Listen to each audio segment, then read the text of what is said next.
Yes, and welcome to another video of mine. I'm actually gonna stream this with Cam because this will be the first part of the Twisted Fate guide, and I hope guys enjoy it. This one will cover the psychological aspects of the game or the champion. So, for those of you who are not aware, I approach the game from an intellectual point of view, or that's according to myself at least. And I want to share my knowledge about certain things you can do or certain quicks you can abuse or try to use your opponent off in lane. So I hope you understand or enjoy the aspects I'm about to tell you. And with further ado, I will soon be scrolling down to actually go through them. I just want to mention a last final point, which is I know some of the things I will mention are probably obvious to some or obvious to a lot of people.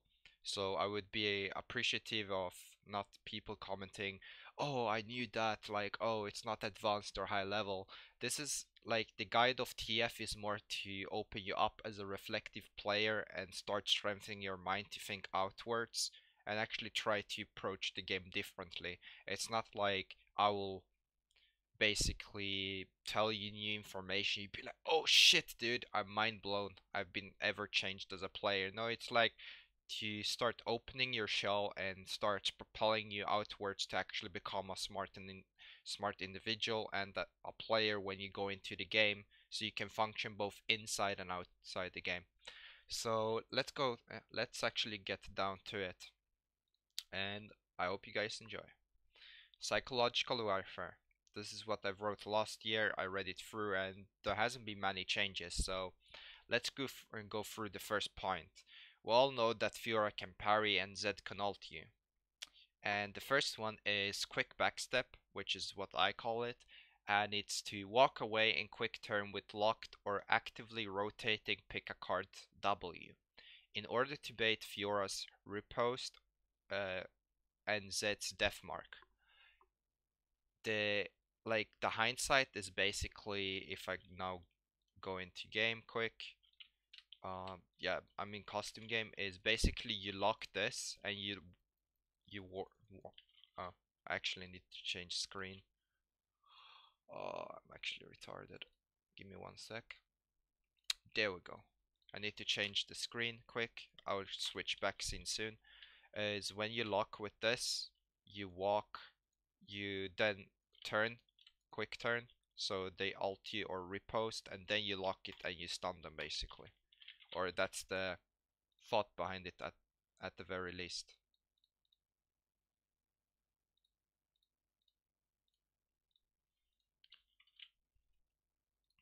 Damn, I already fucked up scenes so bad. I'm sorry about that. The next part of the guide is wildcards. It's versus Morgana's Black Shield, Silver Spell Shield, or pick a card. You basically pick a card and then you bait them to Panic Shield, or when they think you're gonna toss the card, and you approach them either when Morgana misses Q or close range, and then you toss your Q or you toss your auto if the card is rotating past the yellow, in the same sense that you do against Fiora and Zed. And when they do, then you actually throw the card so it procs the Nocturne or the Silver Shield, or it breaks the Morgana shield.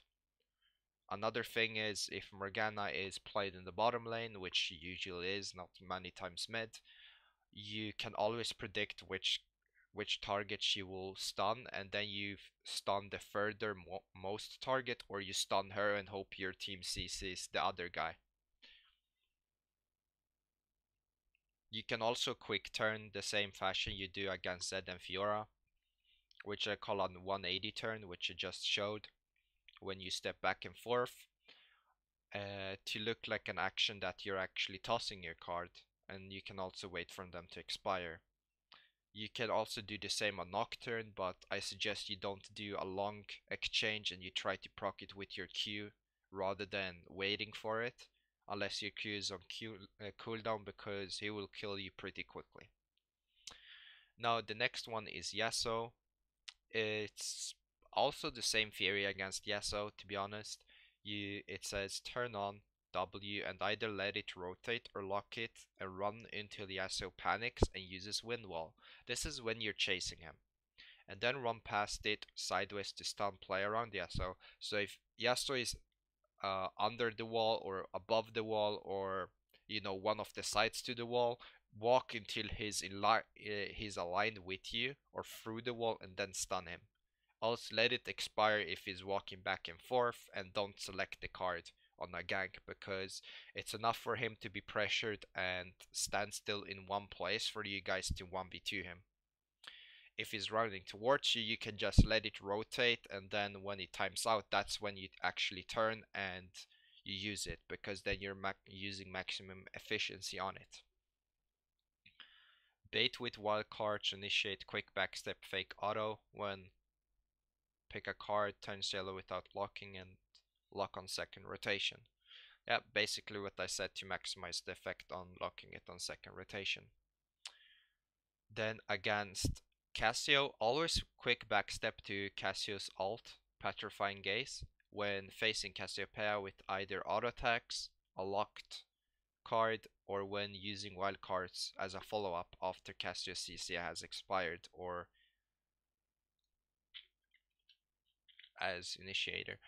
Um, the thought processing about this is you should always move back and forth, and you should move out of Cassio's Q and potentially her W, but it's also very obvious with her animation when she ults. And you can react or you can predict it because she will ult in certain time windows, or she will break up her tendency or patterns which she uses in lane, and those are really easy to pick up when she does her Q, when she does her W, when she spams her E. Like there will be a window or a certain pattern that breaks out from the normality of how she's been playing that tells you that she will do it, aside from the animation from itself. So I usually never get Cassio ulted, it's a really rare thing. But the same logic applies to most of this, how you move back and forth, so you look the other way and then you basically turn around quick, because it's a really easy mechanic to implement. So you look back, and when the character turns, basically it can look like you're tossing a card, and that's the thought processing behind it, that you're faking the action, same as the cue that it looks like you're tossing the cards, or for them it looks like you're tossing a card. So it's just a minor psychological implement to play on their basically line of sight and fake it, or you play with their mind and you abuse the visual information they're perceiving, or the information that's being translated in their head, and you're just tweaking it. So it's with them playing with uncertainty and inexperience and irrational decisions that they actually rush towards making a decision which is not favorable for you, and no, for them, sorry, that you're just tweaking towards your favor. Now to the more named ones. Diagonal positioning psychology. If your opponent attains a diagonal position or pathing towards you, use it when the jungler ganks you to pull the enemy laner towards your jungler. This means if you're on the right side of the lane, your opponent is diagonally left, and vice versa. So in essence, I will show it quick. I got disconnected from the map, so I will show it in 1 second. The custom game disconnects you if you've been gone for a bit, which is quite unfortunate.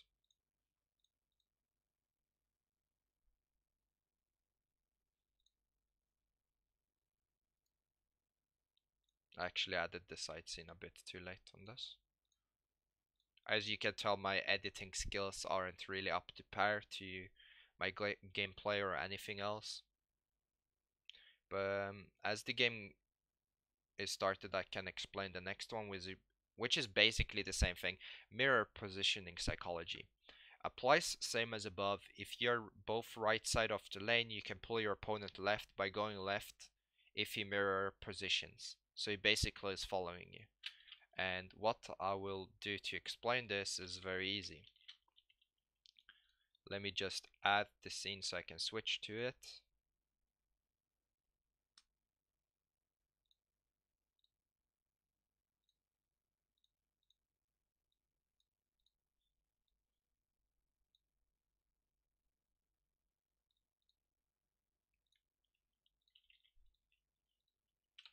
Okay.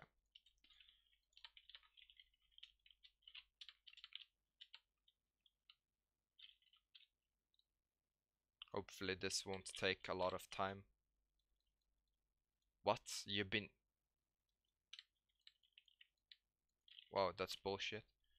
Um, I will now demonstrate with minions as they have spawned, because it's easier to do so. So basically, you're playing in the lane, right? You're standing here, your opponent favors to stand at this side, and if you notice this, as you're CSing, and you're basically doing this, then you're slowly moving, right? And your opponent will move this. This is the diagonal lane psychology. The mirror one is basically when he's standing here, because you're standing here. So you're trying to always move like this and slowly manipulate towards your jungler, if your jungler is here or here, for the opponent to be basically in this area. So the jungler can have an easier access to gank. The other way you can use it is if you know your jungler is gonna come from here, you can bait him towards here, because his line of sight will be like this or something. So he won't pay attention to the upper sector of the map, and this will favor you going into the gank because you have manipulated and generated a really good scenario for your jungle to gank by manipulating the wave. Now I'm just gonna kill the minions. Minion spawn, kill them all, and let's go back to the guide. Minion CSing bait to set up gank. Gang psychology. Please poke me. I am free and bad. Yeah, I wrote that quite sarcastically, as you guys can tell. Go towards minion and bait with auto attack. Pick a card. If you use W ping cooldown and go at 1-2 seconds to bait opponent fourth to freely attempt to poke you. Then run when he gains range to poke to avoid it, or uses slash manages to poke and CDs on you and pull him further in, and then quick turn with pick a card. This tactic is to bait CDs and distract opponent from looking at the minimap while luring him further in and setting up an easier killing scenario. Bonus. Every step further in equals an advantage to Twisted Fate, hence higher movement speed and flash plus stun possibilities to secure kill. Okay, this one was from season 7. So this one is a bit inaccurate. It depends if you rush boots or if you have Ederisp. Sorry about that, I had to randomly sneeze. This was with the movement speed runes last year, so this isn't really applicable. This is my bad. I should add a season 7 so it doesn't look as confusing for people who pause the video. This is basically you go towards the minion, where let's say if the minions were actually here, you go towards them for him to poke you and you go in and out. You expire your card willingly by selecting red. Now imagine me tossing. Actually, I fucked up on this scene. Uh, I'm not I'm not keen today on what I'm doing. It's quite embarrassing to be honest. Alright, you're locking your card and you're basically stepping in, and then you're baiting with this, and then you choose to select it at the last second, and you're basically still running around, or you're tossing it on the minions ahead. Then you're like, as you toss, you sidestep by mistake inwards, and then it looks like, oh, poke me, I'm juicy, right? I'm really bad. My skill is on cooldown. And imagine if this one was your W, then you're pinging it for a jungle, but you should do it now for a jungle. So you basically, when your opponent has come forth to ping you, and the cooldown is on 1 to 2 seconds, you basically ping and then you go and you basically, oh, okay, you don't do that, but you basically ping it and then you go back in. I hope that was understood or come across cleanly, but I actually misplayed that, so it's a bit hard to say. Psychological pressure, fake and clear. Wave setup. Wait by, pick a card. Select stun card and run towards opponent in order to make him think he's ganked. Then clear wave with Q and leave, as your opponent will not poke or zone you for 1 to 3 seconds. Do not overcommit if your opponent is not taken in by the W illusion. So the same thought processing is behind this. You lock a yellow card, and basically if this is your opponent the ward, he will move backwards towards this area because he thinks he's getting ganked. And then you basically toss it, you clean quick with your wave on the Q, you kite away from him using the lane diagonal or mirror psychology to try and diverse yourself the furthest away from him and taking minimum damage. If he's not dissuaded by this and you're relatively healthy, let's say you're at this health bar and you know his poke can only go most to this if he commits, then you can use it to just pressure him out a bit, then clearing it as you're using your health as a threshold to clear the wave, and then you basically go back and you initiate your recall because he's gonna be focused to clear the wave as he hasn't focused it and he spent his mana to poke you rather than clearing it. And this gives you an advantage to go back to base and then running back as he has to focus this game, this wave, and the next one is coming crashing in and he can't leave it unless he wants to reset and then have a late recall and be a bit behind you. Okay, so the next one is called radius baiting psychology. Dance at max range proximity of your opponent's spell to make them waste movements, time, CDs, and mana in order to maximize pressure and possibly restricting them whenever possible in lane, ganks, and team fights. Hence, they focus thin air if executed or baited correctly. This is applicable versus all champions, which is similar to the Zed and Fiora quick backstep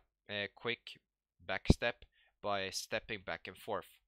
So it's essentially the turret of, if we just imagine this is the tower, we know the range is hang on, I need to switch again. Imagine this is the tower range of, actually it's easier to illustrate on the enemy tower. Imagine this being the radius, because this is a custom game, this is why the circle is shown. You're basically baiting in and out, so they're gonna throw their spells right below here. And that's when you're gonna use the circle. You can see you're getting hit, but essentially if they're throwing their projectile as the tower is, right?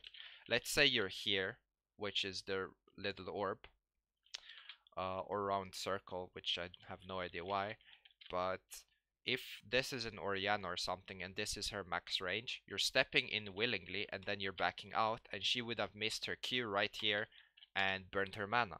And that's the same goes in team fights where you're basically baiting in and out for them to ult you or stun you, and then you gain an advantage for your team because you're manipulating pressure, which shouldn't be manipulating, out of their misplay, and they're committing both cooldowns and mana that might be important in the next coming seconds of the team fight, which might be really detrimental to the team fight itself, lane or gank. So that's a quick way on how to burn mana and pull pressure by going basically in and out and baiting things.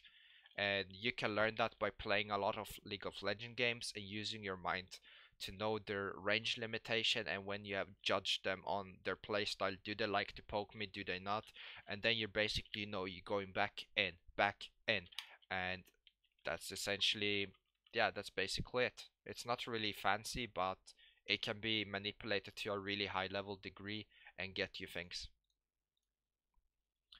Now, the Wildcards Illusion psychology. Aim to hit opponent with left, right, center cards instead of middle in lane. People are accustomed only to avoid the middle slash centric one.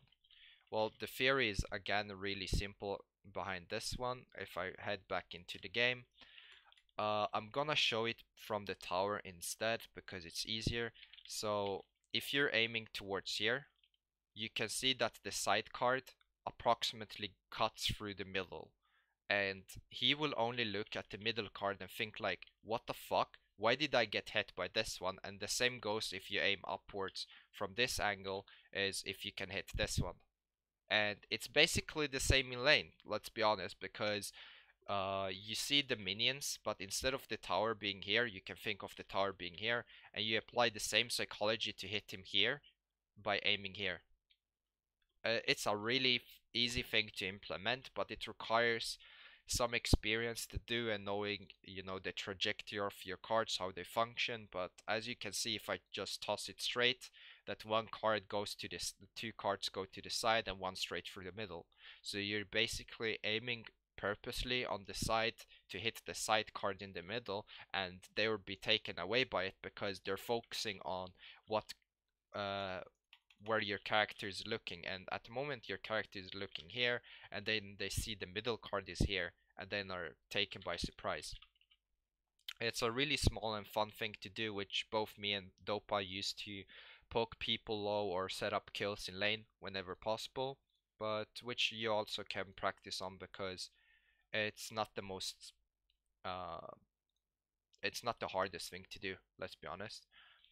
Hugging wall illusion psychology. I have this side warded. My jungler is in this side, which strengthens lane phase, misleads enemies' current game knowledge, and strengthens the diagonal positioning psychology. Hide behind walls psychology. I am ganking, recalling, warding, leashing DC, AFK to set up high level plays or manipulate wave, make them shove.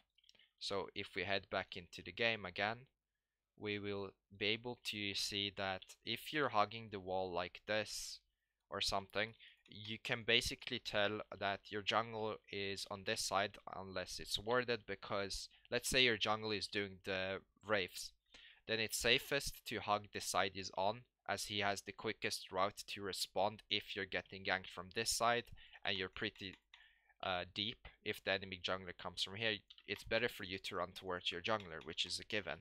And therefore, it's, if you don't have vision or anything, it's better to play proximity towards your jungler where he's situated at, unless he's farming here or here, because then it's better to play in the middle, as it's the safest or furthest one from both of them at the same time. But if he's close by, then it's better to play towards the jungle proximity to bait or give the illusion of my jungler is there. The other one with the fake recall is basically you manage to shove out the wave, then you go and you basically recall like this, but then you can cancel it unless you want to commit to the recall, and the guy will think, oh damn, TF recalled, I need to shove this wave. He gave up these 4 minions, and now I can just shove it, so they start shoving the wave and then they start crashing it, and then you're coming back because it was almost freezing towards them, or going across this proximity line in the middle, and it's starting to shove towards you, and that's when you're basically, oh thank you, I'm gonna come back to lane and I'm gonna hold the wave here, or I'm gonna clear it or reset it in the middle because it was going past the line. And for him it was better to reset it, shove so you miss the minions, and he would recall himself thinking it was a good choice. And that's basically the 2 wall things that I mentioned in the guide. Now let's go back to it. Fake ward recall, which equals to spotting, level 2 to 5 ganks early or later. One alt, Destiny is on cooldown to walk in quick gank bot top, help jungler to make enemy rage at mid and disrupt their team play, while only sacrificing 1 to 2 waves for the team to receive quick lead in terms of winning small team fights, such as 2v1, 3v2, 3v2, 4v3. I basically nodded out a couple of different ones. And it's basically the different scenario in which you can use it to highlight when to implement a wall psychology that you're recalling, to then initiate a quick roam or a quick gank in response to them, because you shouldn't ult in front of their faces. So take this information as it is, but it was just how I wrote it at the time, and I think it's pretty obvious. It just looks a bit clustered because it's quite much information, but I explained it before, so it should be obvious what other usages it has. Warning bonus. This is a high-level fake recall word psychological misleading tactic, which works best level 2 to 5. Since they do not predict it, which I call quick early roam, best applied when ahead of shoving or both laners finish clearing wave, which equals lack of information until next wave or fake ahead. This is true, which I just mentioned, and if we go quick back into game, you basically finish doing this, and let's say the wave was up here on the ward, then you're basically faking that you're going to recall here or towards bot lane, and they can basically see you as you head that you're recalling or whatever, and then you just cancel and you start to head top or bottom to gank them, because they gave you basically shoving priority for no reason, and that's what you can do. Or when the wave is reset, you basically go behind, which works by the way better in bot lane. You clear the wave, you go behind and say, hey, I'm a recall body. Ah, never mind, I'm gonna pop now my dark elixir. If you have stacks, you get the 5% movement speed, and then you start running bot lane to basically come behind them. Even level 2 ganks work, and then you're basically pinging them, you're pinging then their icons like Alistar, Alistar, Alistar, and or Vayne, and then you basically come. If the enemy team is really lucky or they're playing really aggro, you tell them, and then you just come and gank them. And as you come, if they even starts back, you can just flash commit, stun them, kite upwards, and you can do really quick, easy roam for you and the bot lane to quick roam and give them an early advantage at the cost of maximum one wave, which will be worth because you will be returning to them anyway, level 6, because the enemy bot lane will have their sums down. Now, split push psychology. Pull enemies towards you while split pushing to create the illusion of commitment, and then escape to either prolong the chase, return to split push after a while, or alt destiny to unite with your team to secure objectives, engage in an advantageous numerous fight, or quick engage to an ongoing team fight. And this is basically really obvious. You are split pushing to pull someone upwards or sidewards or even sometimes mid, and then you quick roam because your ult is way quicker than any teleport similar ult like Nocturne or something for you to arrive at the scene. And this should be used with caution depending on what jungler you face, as they can kill you 1v1, or what bruiser you may pull, or even assassin later on if they get scaled, like maybe Katarina or Fizz if you can't handle them 1v1, because then you need to be proceeding with caution and basically warding and putting the information out there. And once you start pulling one or two people, your team might get Baron off it, you might be able to engage with them 5v4 or 5v3, or you might pull them off really hard so your team gets a free Baron or a response to Baron, and then you continue to shove and tell them to back off, which they will if you spam ping them and say don't fight, I'm getting free inhib, and then you initiate to get a free inhibitor. So it works in really a lot of scenarios to accumulate pressure and generate opponents to come to you, and then you're using it to quickly pull games plays off. So it's a really easy thing. Now, the last thing I want to mention on this is fog of war psychology. Don't implement this if you haven't played enough and you don't know the corners or edges when the shadows turn, because you basically need to know it. It needs to be ingrained from your experience playing the game and how the map is mapped out with the different visions on where you stand to gain line of sight, or corner or wards where they give line of sight in different or various positions. If you're knowledgeable about fog of war boundaries within the game and corners, it may be put to use to run into and turn with your abilities or teammates if/when you set up ganks, etc. Warning, this is a higher level play, so consider the infinite possibilities and scenarios first before proceeding and testing fog of war out in-game. This helps and improves by being more knowledgeable and experienced, which will provide foresight and intuition when the time is right to know when and where to turn by taking full advantage of the darkness that lurks and threatens those without vision. if I'm gonna use the most simple one now before I get disconnected in the game, let's say you're cutting this corner. You know the opponent is chasing you, he's the ward. He doesn't know you're turning this corner, and then the sight disappears, and this is when you pull the W. So basically you haven't pulled it yet, you pull it now, you lock, and then you go back in to stun him as he's coming across. And this is just really easy to do.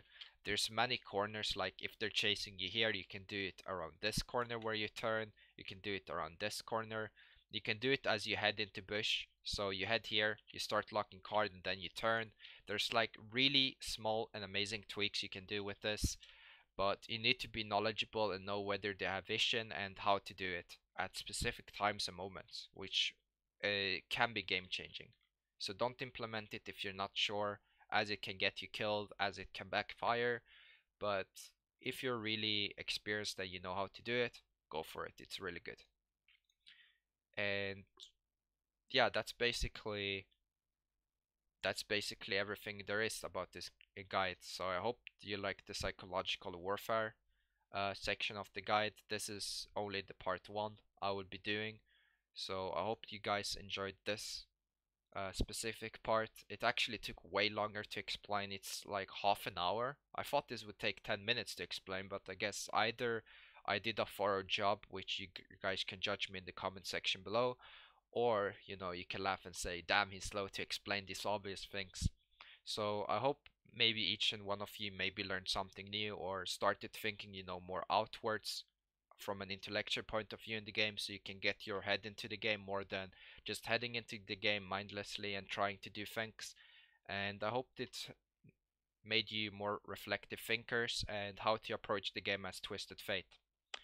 I I stream on the I stream on TF only EU West on Twitch. You can follow me on Twitter, and you basically know my YouTube if you have seen this video, because well, I'm the one who put it up. So you can subscribe and like the video if you want. It helps and motivates me to put more content out there, and I will start working on part 2 to release it within a few days, hopefully, or as soon as possible. So thank you guys, and I hope you enjoyed the video, and I'll catch you guys on the next one. See ya.